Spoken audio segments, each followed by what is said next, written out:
अगला जो जुमला है वह है शर्म का कोई विकल्प नहीं। शर्म का कोई विकल्प नहीं, यानी कि मेहनत का कोई मुतबादिल नहीं। विकल्प का क्या हो गया? मुतबादिल।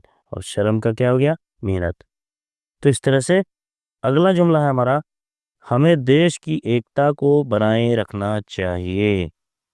देश की एकता, देश का मुल्क हो गया और एकता का हो गया एकजहती बनाए रखना चाहिए। तो क्या हो जाएगा?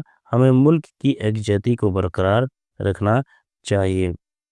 यहाँ पर ऐसा भी हो सकता है कि हमें कौमी एकजहती को बरकरार रखना चाहिए। ठीक है, मुल्क का, देश का कभी कभी कौम भी इस्तेमाल होता है। ठीक है, तो यहाँ पर क्या हो जाएगा?